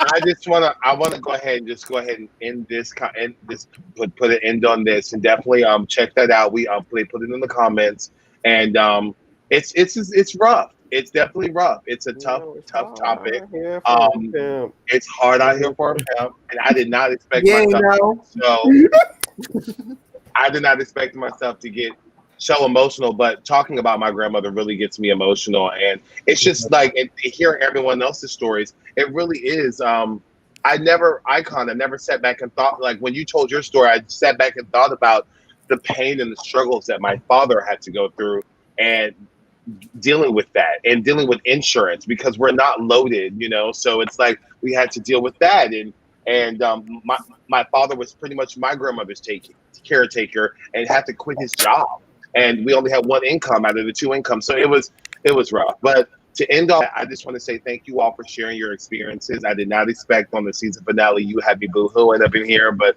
oh my goodness. Now on that note, we have 30 more minutes left for this show. What I would like to do is how I like to end every show, and I want to really get my spirits back uplifted. I want to talk about, I want everyone to go around, and I want them to tell their, I like to end with a very positive thing now. That's what we like to do here. We like to be positive, except when we get our test results. But I definitely want to say that I no shade, whatever. Oh my God. Again, Marcia, where are you going? Oh my God! I was trying to be funny. It didn't come across right. Anyway, I'm gonna get flagged. But anyways, I do want to end on a better note, and I want to go around the room and ask everybody what is their favorite memory in drag or performance. I want to know their one favorite memory. Now, let's not tell. Oh shit! Okay, bye, Paula. Okay, I don't have favorite memories. What the hell? All right, well, I do want to talk about favorite memories. Now, our favorite memories are not going to be 30 minutes long. I hate to say it. I love you all. Our favorite memories are not going to be 10 minutes long. I would like to give me your little 3-minute favorite memory and tell me what was your favorite memory in drag or in the performance scene. When you have been, so as long as you've been performing, I would like to know your favorite. We can go ahead and, well, I don't want to start off with mine. I feel like I always start off with mine. I'm going to pick randomly. Paula, we'll start with you. End at me because I have no idea. I really don't. You have not had one favorite good memory? I don't have an idea of what the memory is. I'm drawing a blank right now. She's always drunk when she's in drag. So I didn't start drinking in drag until 3 years in. And I didn't stop. Zephyra, please briefly give me your favorite memory in drag. So a lot of people's favorite memory will probably be when they won something, but mine is not that. Mine is actually the very first night. Quest? Go to bed. We might, mama. I want Zephyra's mama coming in here. All right, go ahead, sorry. My favorite memory is actually the first night performing when I actually met you, Vinchal, when my titties fell to my knees and my hair fell on the floor. So a normal Tuesday.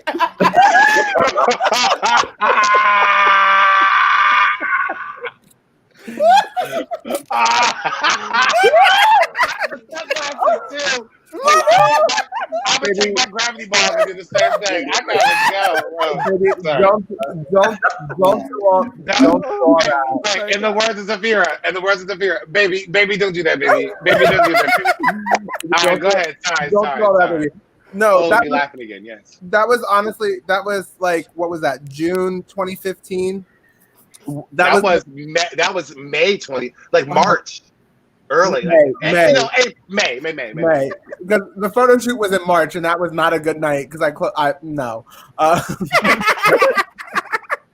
don't know what you're talking about. But no, that was my first time on a stage, like by myself. Period. That was the first time I made a mix that I paid someone else to do. That was terrible. I made a mix that I paid someone else to do. But I made my dress. I made my dress. It was ugly.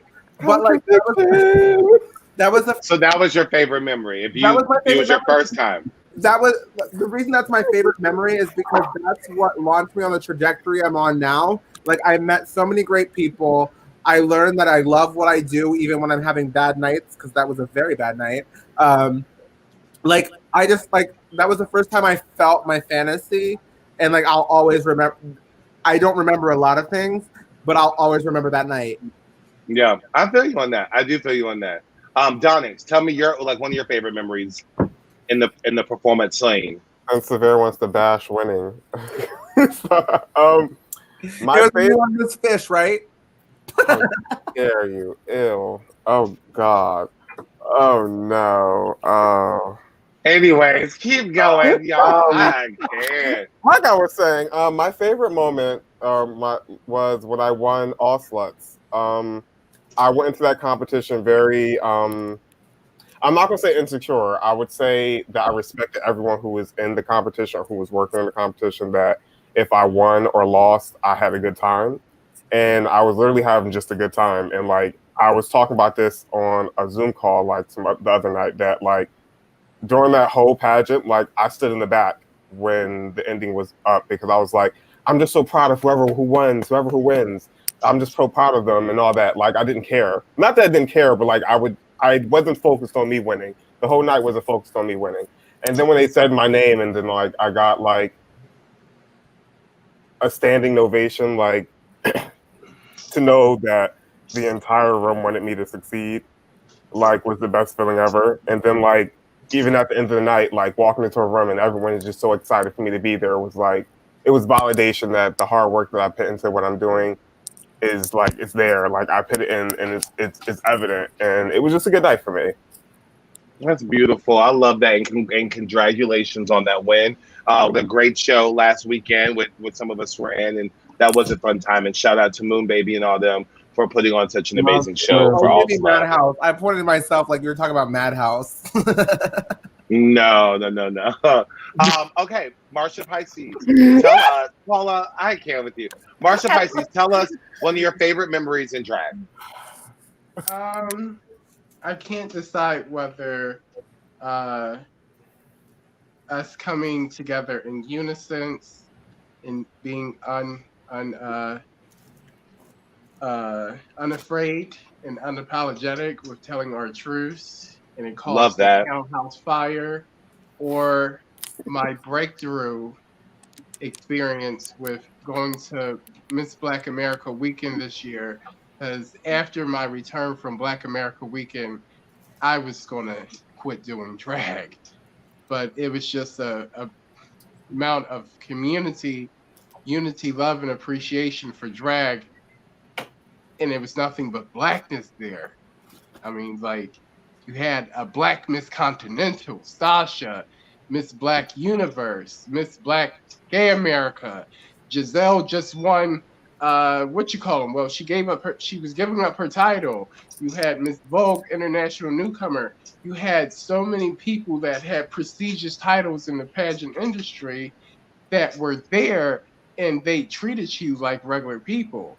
Like just 4 weeks ago, I was sitting here collecting tips so I could be next to Kennedy, and here I am taking pictures with Kennedy, and we're walking on the stage together representing our titles. I think those two you can't compare them. You can't Say which one's Yeah, better. that's beautiful though. That is beautiful, and that is it's also included in one of mine too. It's us coming together for that. Zephyra, yes, baby.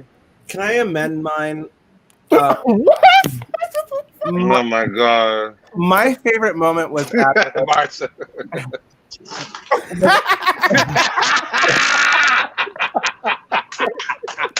All right, Zephyra, go ahead. We know we have other people to get to, but I know, but I just want to say that telling Brandon Robert about himself at the town hall was honestly one of my favorite moments in the entire world. Was that your favorite memory, or was the your favorite memory? It was actually that happened to me too. That was my favorite memory in the world. Oh, also, Deleqúa, I would like to know your thoughts because we never asked you about the town hall. I'll get to that in a minute because I've never talked to you about the town hall, but we'll talk about that in a minute. However, Zephyra, that is whoever that was that you just talked about. I forgot who they were, but that's working. All right. Zephyra, Great Cristal, gowns, beautiful gowns. beautiful. Hey, what did Aretha say? Oh, I'm gonna have to pass on that one. All right, so Zephyra, Cristal, tell me one of your favorite memories in the drag city. I have two, but one is very short. Recently, I got to sing opera for. I got to sing an hour-long opera concert for a woman who was turning 98 years old, and she was experiencing dementia, and she had, she was experiencing Alzheimer to be specific, and she just like came to life and was really like.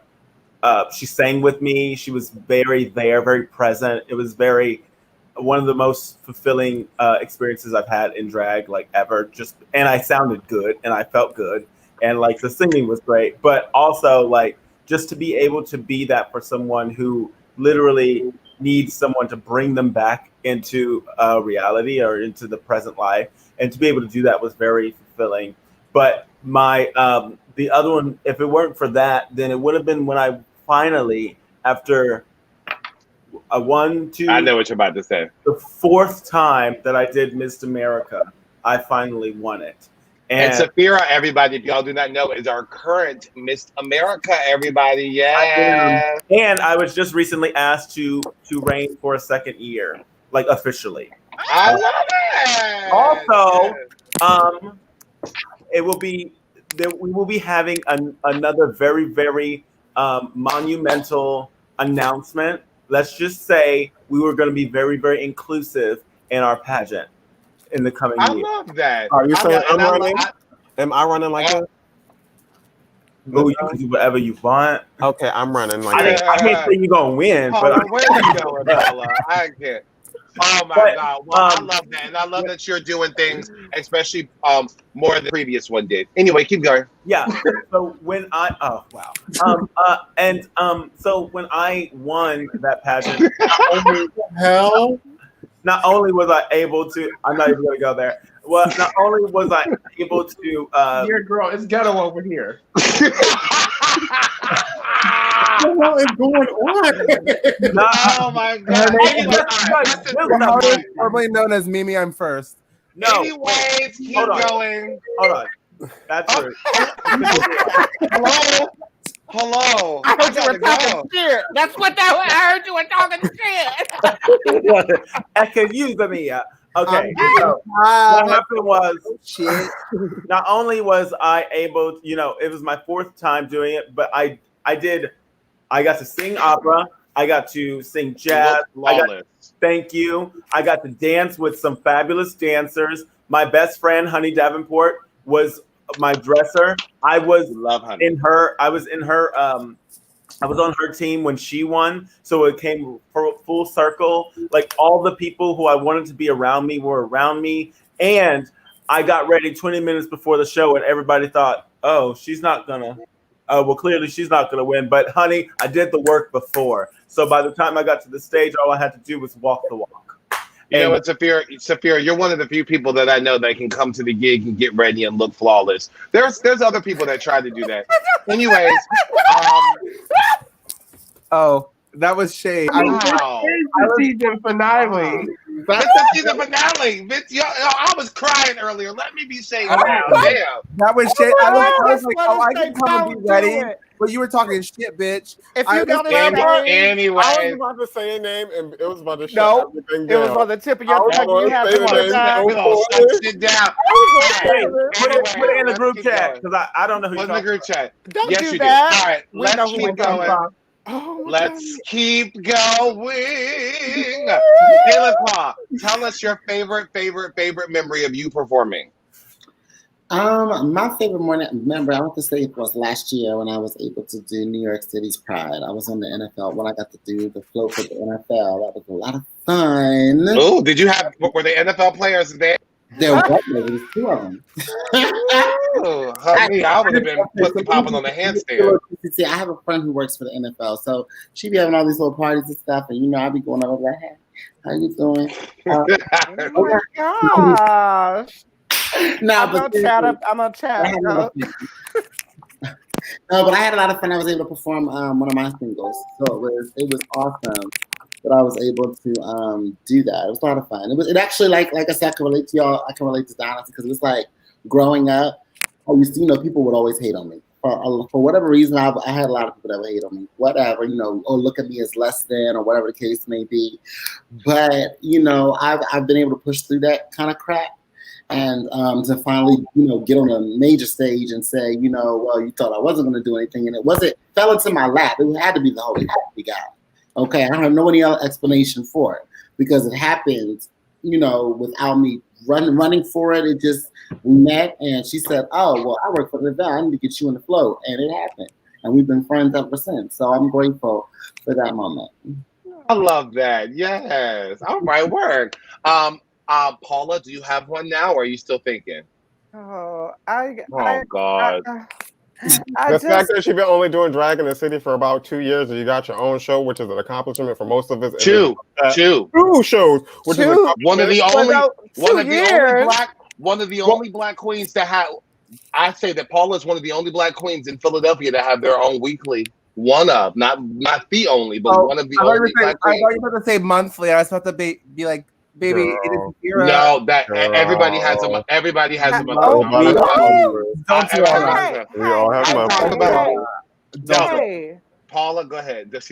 I love it. Don't do it, baby. Don't do it. Go ahead. Go ahead, Paula. That for me, those things were great. Thank you for mentioning those, Michelle. Beautiful gowns, lovely dress. Okay, Bird. Look. Paula's Drag Kitchen is done. Thank you. So the thing about it is, I just have like such an amalgamate. Bye, Marcha. I just have there's so many things that happen, and for me, everything was sort of a blur. For those of you who don't know, I work full time as a flight attendant. So I'm literally like, sometimes I would be landing and like, oh, the show is in 2 hours, bitch. Get from the airport to your apartment, put the makeup on, you pack your bag for the show before you left for the flight. So it's like, it's been a whirlwind for me for a lot of this time. So a lot of things fuse together. For me, my two favorite moments. Keep going. Oh my God. She may be a Philly resident, but never mind. Keep going. What you want to do? It's the. What you want to do, Paula? It's a mix between my Paula's Drag Kitchen birthday show. I don't remember which one. You said mix. I got confused. Oh, Lord. Between the Paula's Drag Kitchen birthday show where I had Vinchelle and Poochie and some of my favorite people, I was shit-faced. Really good show. I was shit-faced, but I remember it being fabulous. It's not about you all the time. Stop. Paula, keep going. And then I was. You were. And then also Gender Query, the show that was. It was just like the next day after the Paula's Drag Kitchen birthday show. And bitch, I got drunk that night too. I was drunk the whole week, the whole month of December. Actually, is your best. Drunk Paula hashtag. She doesn't feud though. The sober one feuds. Oh my goodness. I think feuding is your favorite memory. I love that. You created that. those two things because it's like the show that I got to do basically what I want with. Like, it was an opportunity and I love it. I got to do what I want. I get to pick the theme. I get to pick the cast. And then Genderquery, where I'm surrounded by people who are so like me, but also so very, very, very different. So being in a all like, it's get your, oh my gosh. So being in a cast that's all trans and non-binary, because I don't experience that. Like even at my own show, it's not a whole bunch of trans and non-binary people. Y'all are crazy. Genderquery, I get that, and it's like right after my birthday, it was like we've been doing it a year, and it was a good time. So those are my two memories. I don't have details like the rest of y'all bitches, but Oh my God. it's okay. And We her all favorite can't memory be was, very enthusiastic and entertaining people. but and Paula's favorite memory was having me in her first ever drag kitchen, and her starter drag kitchen, and her last drag kitchen. Oh my goodness, Nourishment at Taboo, produced by Brittany. I ain't never been invited to no drag kitchen. Paula don't want to cook me. All right, thank you. So actually, we're gonna go to Icon next, but remember, I'm the host. I'm gonna go to me. In case you didn't know, in case you forgot. I'm gonna go to me, and then we're gonna go to Icon. So I want to say this. I also have two favorite memories. I have a lot of favorite memories in drag, but okay, Paul, what the fuck? Oh my god. Okay. Cue the outro music. I can't. When you got a drag daughter named Paula Deen-White. If it wasn't Legally Black, I'm not interested. Anyway, so I have two of my favorite memories. Can y'all just let me say them, Lord Jesus? All right. The first, like I said, I have a lot, but my first favorite memory, of course. My first favorite memory, of course. That black wig was not it. Stop trying to make Legally Black work. Yes. All right. Anyway, everyone leaves. I love it. Okay, so I can't take it. My favorite memories. Oh, I'm done with all of y'all. Like I can't deal. But anyway, so my first favorite memory in drag was, of course, starting Black Girl Magic in Philadelphia. That was one of my favorite memories ever, because that was one of the times where I will kick you off. I'm done with you. Okay, that was one of my favorite times ever, because when not only did everyone come together, but it was a nice day to see a lot of the Black folks all come together and perform, and it was a packed house. Also, the 1 year anniversary was another good memory of mine as well, because I got to book Trinity, and that was a fun time. But also, I would say one of my main favorite memories would have to be when I was the head of the Pride Parade with Visit Philly, and I got to perform in front of thousands of people on the main stage. I was fucking nervous as shit. But I do remember that Marcha was with me. I remember we had a good time. Marcha, I don't know if you know this, but I was kind of quiet before I went on stage, because when I get very nervous, I get very quiet, and I was shit-faced nervous because I curse a lot, and they were in my head like, you better not curse. And so the whole time, I remember Marcha was like, "Are you okay, girl?" And I was like, I was very nervous. I'm the one that's nervous. I'm here looking like a goddamn dominatrix whore, and we have every legislator. We have every legislator and state rep from fucking PA on stage, and here I am. I loved it. But that was one of my all-time favorite memories, because I had to introduce the mayor. And then also we were in New York Pride as well, and that was one of the most beautiful times of my life, was being on that stage. And the outfit, I remember, I just posted it with the Mass Monday. That was one of my favorite outfits, and one of my favorite fucking memories in the whole entire world was leading that parade and getting to perform in front of those thousands of people, and I felt so good, and I felt that it was like, and this was before, Black June, so I did feel validated before Black June, and I felt really, really good last year, because Visit Philly took an opportunity and a chance to come to me and have me a part of it, and that really meant the world to me, and I was very, very blessed for that, and shout out to Visit Philly for that. Now, okay, Icon, I want to end with the iconic Icon. Icon, what is your most favorite? Because I had to think. I was like, because I know you have a lot, so I was like, I want you to tell us what your favorite memory is. All right, I'm going to name two, because I've had like a lot of amazing experiences. One One, when I opened with this band El Molito, and I was just like dancing to like Latin music, and I opened for Big Frida at Underground Arts for that show, which was fucking. When was that? This was like back in 2014. Okay, because I remember Were you there that time that Big Frida was there? That time that we had to do impersonations? It was booked through. I wasn't there. Oh. No, I wasn't. I remember that's the one time that I decided to watch Jurassic Park. But anyway, keep going, Icon. Sorry.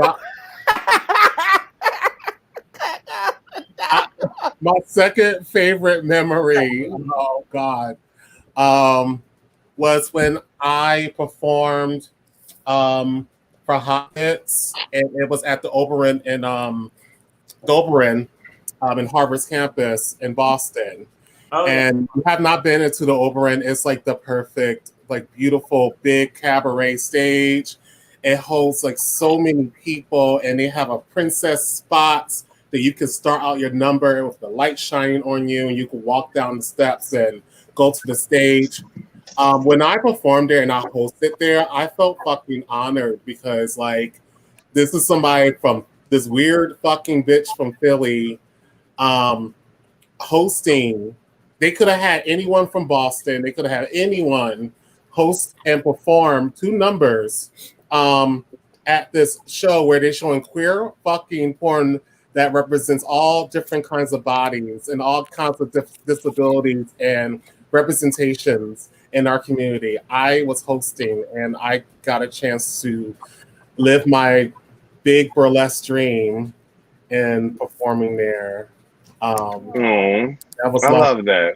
I love that. I have one more. Hollow Queens, 2018 with Precious from my house when I fucking I stripped down to just panties and did a runway walk through like 150 people in the audience. And Precious was like, wow. You know, I was on the phone with her yesterday. She still talks about that till this day.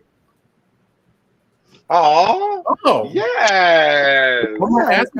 Well, not on her face, but like in front of her. I love that. Also, I want to add one more is, of course, starting Black Diaries. I mean, like, this has gotten me so close to you all. I feel like, you know, as I said in my post, this was an amazing. What's going on? What's wrong with you? What happened? I don't know. I didn't think that was that funny. But anyway, so I thought that I'm drinking. I know. I'm like, can I just finish a thought? Damn. Like, okay. Anyways, season 2. Stay tuned for season 2. It's gonna be a new mix. But anyway, so like I was saying, I'm fired. Like I was saying, can I finish? Can I please finish? Please. Like I was saying, Black Diaries was an amazing show to start because it was really, really good times, and it was really good to get to know more about my fellow Black entertainers. And also it was really good to come together. Listen, this show has caused a lot of controversy. This show has caused me to be blocked and unfriended and not liked by several of the white entertainers in the city. But I say, I don't give a fuck. I am so, it doesn't matter, because you know what, at the end of the day, as I'd rather have those white people's hate and y'all and the Black people love any fucking day. So it's also sparked conversations. It sparked lots of conversations. I mean, a lot of people think, and I'm very happy that we started this show all together. It's not just me. We all did this together. It came from Donyx way back a couple months ago doing that live video. And I remember that. And I was like, you know what? And I remember in the comments, people, Zephyra, you even said, I would like to talk about this all. And I was like, I would too. And I remember I sent the group message, and now the group chat has become so crazy.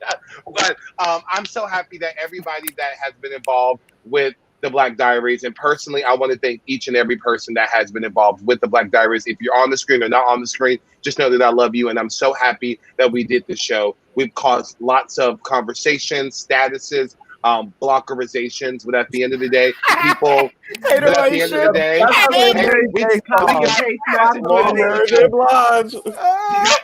we got lots of messages from different people. All of us have gotten messages. Still left on unread.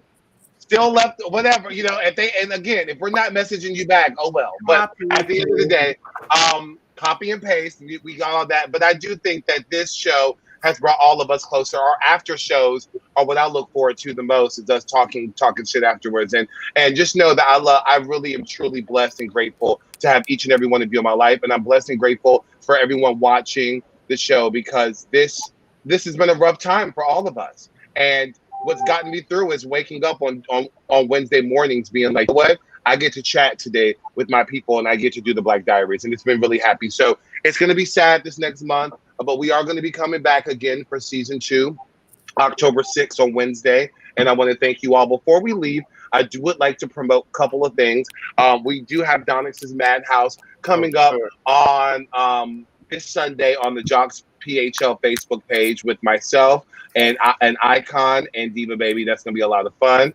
And also, if you all did not know, Black Girl Magic will be back with everything pop culture. That'll be happening this September, and we'll be on Wednesday this time, since we won't be having Black Diaries on Twitch, and the HRC Philadelphia is sponsoring us. So everyone in the cast is getting paid, and the October show as well. And one that's not in this show will be in the next one. So definitely Marcha, Zephyra, and Icon and Deleqúa. If you want to do a video for us, Mama, you can, Mama. And everyone's going to be getting paid. I would rather have a smaller cast so everyone gets paid versus having 20 people and no one gets paid, you know? So I wanted to make sure people, because I feel like at this time we need to be getting paid. And I'm very grateful that Black Girl Magic is getting sponsored for the next 2 months. So I'm very fortunate for that. And we will be streaming at Voyeur.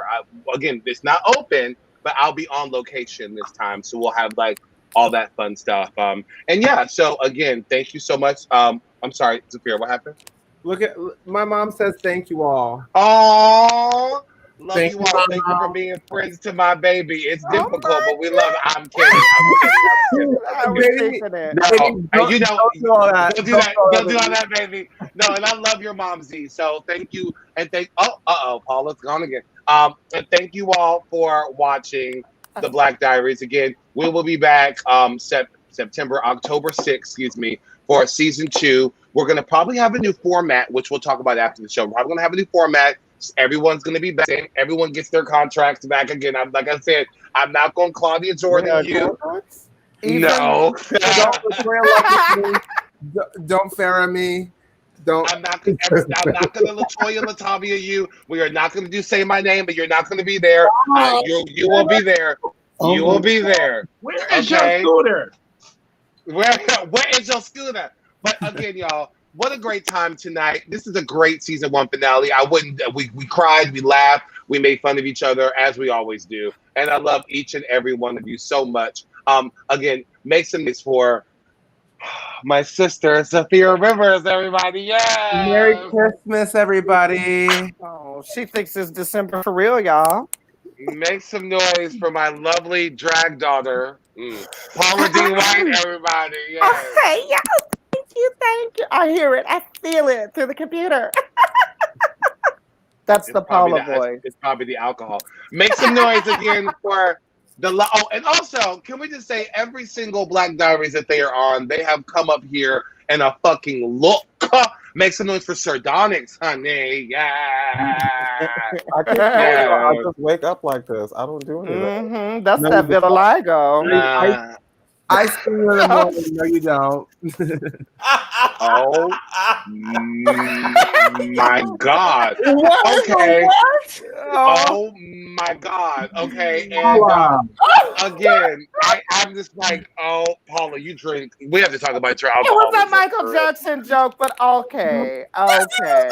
We're taking this time on break to have an intervention with Paula. Whatever. Where's the rest of the bottle? I got okay. And then I'm so happy that I have them a part of the Black Diaries, and they've always worked in the twerking. And fun fact, they said that they're going to be giving me that breastplate soon. So thank you so much for that. Why? How was that? Marcia Pisces, thank you so much. Oh, I didn't know that. I didn't even know I was nominated. Thank you so much. Oh my God. Marcia, I love you, Marcia. Thank you for being a part of the Black. Oh, hell no.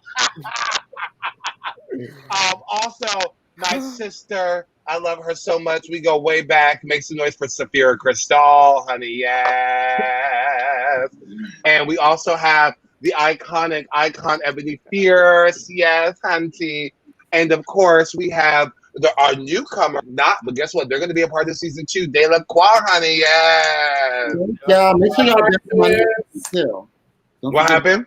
Make sure y'all download my new single, Bad. Don't forget about that. Your new single, and also before we leave, I know that you have a show coming up. Yes, October 30th. It's a live virtual show. It's going to be from my secret location. Actually, I'm excited because I got my band, my dancers, singers, a lot of beautiful. Are we telling them the surprise? Or are we waiting? You know, I want you to just go ahead and say it now. Well, that's just one of the surprises. Wait till the other ones come, but yes, you can say that one. So I can say it. Yeah. So I'm gonna be hosting at this secret location for Deleqúa for their show, and I'm very, very excited for it, and I cannot wait. And I'm gonna be doing some numbers and stuff, so that's gonna be a lot of fun. And I cannot wait for that. And I want to introduce the queen of the show. She pops it, locks it, and everyone talking about it. Oh my god! Oh my god! Thank you. When I put that on the thing, I saw that. I made the bird text you that like a couple days ago. I did immediately. Pop it. Oh, Sapphira, I wake up because sometimes I go to bed early. I woke up in the middle of the night once to a text from Sapphira. She pops it, locks it, and takes it to the streets. I was like, Sapphira, what are you doing? I love it. But y'all, what an amazing time. Again, it's hard to say goodbye, my love. But I got you because I got to smoke. So I thank you all so much. I love you, love you, love you. Tune in on Wednesday, October 6th for season 2 of The Black Diary, and tune in September 23rd for everything pop culture, where we're going to be doing all of your favorite pop culture references on Wednesday on Twitch. Not on Facebook. We are going to be on Twitch, so we don't get the chopperization. We're gonna be on Twitch. And big thank you to HRC Philadelphia. Marcha, go ahead, baby. If you want to see more of me and hopefully more of these other girls, download Big O. BIGO. BIGO. Big O. Marcha, I want to talk. I will be doing a show this Sunday with Stasha Sanchez, Miss Continental 2019. Yes. And also Raquel Lords and Jasmine Masters on Big O. So Jasmine Masters was a guest here on the Black Diaries before. We love it. And I want to talk to you more about Big O soon. We want to talk about that. Come on, Judge. But that's amazing. So make sure, I want everyone to follow all of the lovely entertainers, Zephyra, Paula, Sir Donyx, Marcha, Sapphira, Icon, and Deleqúa. Thank you so much. I love you all. All of the Black Diaries season 1 will be located on my Facebook page, all of them. So if you're feeling like you're bored on Wednesday, you want to go back and rewatch some of them, go back. You know what I did the other day? I went back and I rewatched some of the old ones. Go back and watch some of them because they're actually still good just to this day. Where are you going? I can't stand you. But, go back and check it out on the Bench Up page. And again, we love you all for watching, and we'll see you for season 2. Everyone will be back for season 2, and we're gonna have a really fun, maybe except for Sapphira. We'll see you back. I'm joking. I hope that you choke, bitch. Okay. I thank you all, and I love you. And fast forward through this part, and I'll see y'all soon. Y'all all have a great night, and love. Season 1, we are done. Ah!